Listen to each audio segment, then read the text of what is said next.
ba tey ci suba yëpp tout le monde en parle, l'information est sur toutes les lèvres. Pourquoi nag mu nekk sur toutes les lèvres? Parce que c'est une information quand même surprenante. te ci ki mu jugee di Sadio Mané, nit la koo xamante ne tàmm nu ko gis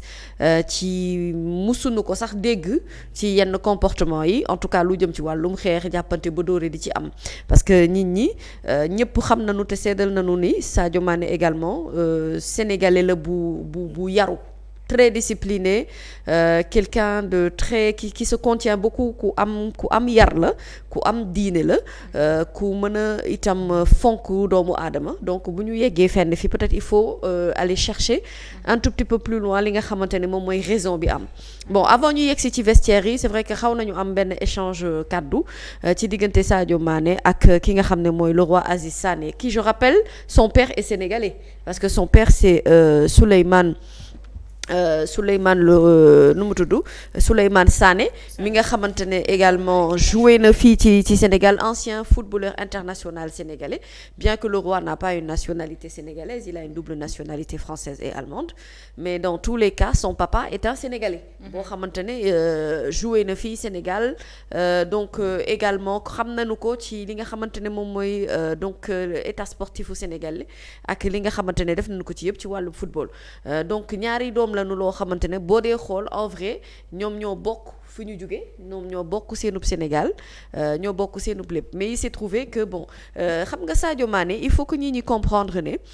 fu mu nekk ni il n'est pas dans une position facile. Parce que avant sax lii di am Sadio, ça fait un bon moment que moom mooy occupé li nga xamante ne mooy presque la une de l'actualité du football international. Sadio Mané est quelqu'un qui est très chanceux, mais une chance boo xamante ne à la limite daf koy sonal tuuti ci carrière am, parce que li ko tax a chanceux mooy deuxième joueur mondial, champion d'Afrique, également le meilleur buteur de l'histoire du Sénégal, ak li nga am ci ay palmarès yëpp, bu la club bu mag jëlee mel ni Manchester biñ koy ñëw di ko jël si déjà dañu amoon yaakaar bu mag a mag ci moom. Effectivement il a prouvé que amoon na performance bi, am na également qualité de footballeur yi nga xamante ne moom la club bu mag di soxla ci moom bi muy door a ñëw. Bon, après il a pas toute cette chance là, lui a un peu porté malchance parce que après il y a eu la blessure, bi blessure bi ñëwee il a été privé de coupe du monde boo xamante ne participé wu ci également ak ay njoñam. Te ku xam footballeur xam ne yenn compétition yi na bu koor boo ci participé wul dafa am lu muy def ci yow. boole ci boo dellu si waatee de retour d'une blessure, tu ne peux pas être performant comme ni nga ko bëggee totalement, parce qu'il a subi une opération boo xam ne même bu fekkee il doit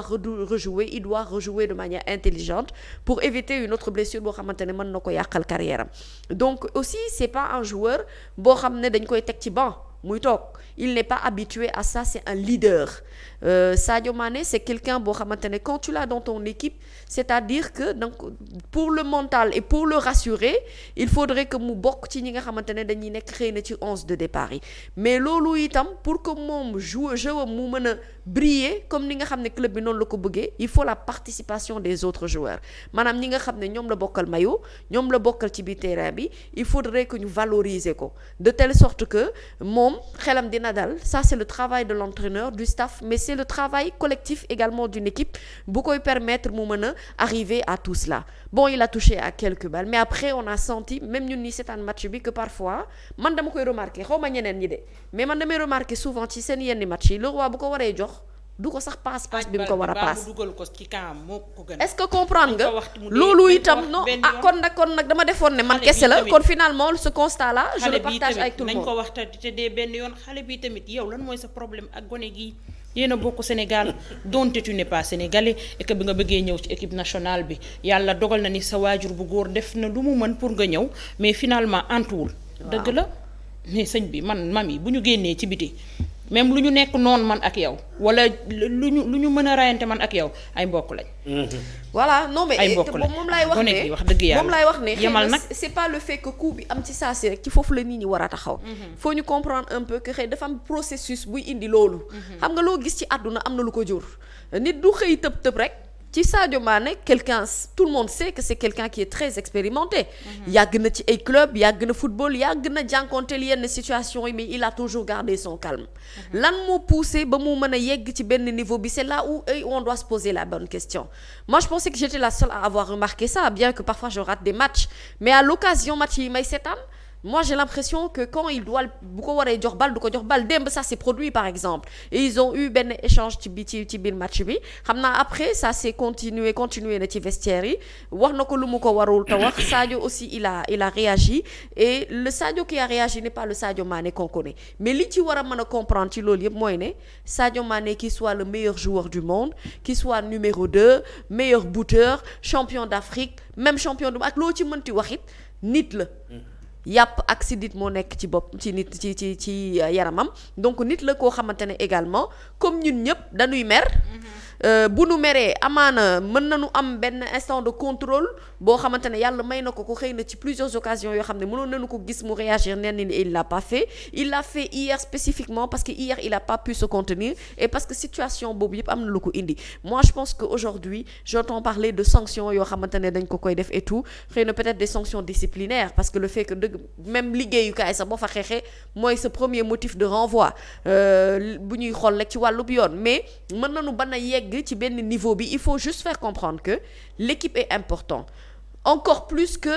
moom le roi même bu fekkee dañ koy woowee le roi parce que xam nañ origine bi fu mu jóge mais n'empêche que son père est un Sénégalais n'empêche que lui aussi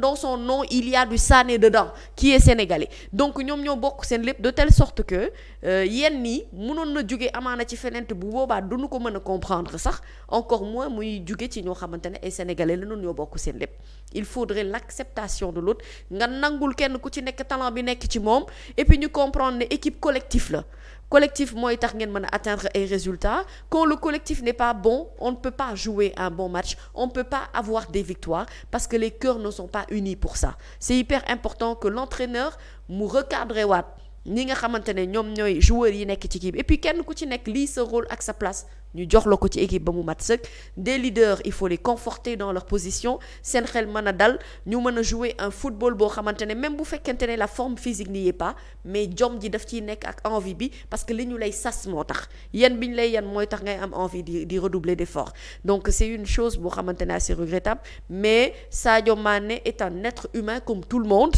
nit la koo xamante ne boo ko tooñee am na foo ko yóbbu bu sësee da ngay gis mu réagir j'ai vu sur la toile plusieurs réactions notamment de Moussi Camara et entre autres de personnes du football ou tout simplement d'amateurs de foot ñuy analyser li nga xam ne moom moo xew ci situation bi dem ñëpp la choqué ndoo bu ñu ko liirandoo et Sadio Mané dóor na nit day jaaxal ñëpp tu te dis mais kii lan la war a def ba mën a yóbbu Sadio ci benn niveau bi koo xam ne yow à la limite da nga nooy ba mel ni xaal à la limite dañ naan la sa football sax li nga ci war a def nii ci wàllum fit dafa am lu ci des mais c'est sa personnalité c'est la personnalité de Sadio Mané qui est comme ça yaru Sadio Mané moo mel noonu lañu ko yaree lu mu nekk star dafa am loo xamante ne ni maanaam même bu ko bëggoon a def moom Sadio mënu ko def et li tax justement ça a eu lieu et après automatiquement ils ont échangé pour remettre un peu les choses dans l'ordre il faut comprendre que ne loolu itam auteuram la moom te il faudrait que keneen ku mu mën a bokkal club nga am boobule hauteur pour que aujourd'hui ñu comprendre ne maillot bi ñuy sol c'est ça qui est important les considérations personnelles ne sont pas du tout importantes quand on parle de football quand on parle tout simplement de sport et étant né dans un milieu sportif ay magam nekk également sportif je parle de le roi war na mën a comprendre ne dans le milieu du sport animosité waru fa xaj c'est tout simplement de la générosité qui va permettre ñu mën a atteindre cet objectif. jërëjëf Adjaratou waaye le roi moom ak Sadio Mané seen problème dootul sax affaire maillot patriotisme la yéen a bokk fi ngeen jóge tey tubaab yi lu mu neex lu mu metti loo considérer sa bopp comme tubaab ñoom dañ la considérer comme seen bopp. il faut arrêter tamit na génn ci loolu noonu nga xamante ne moom la nekk.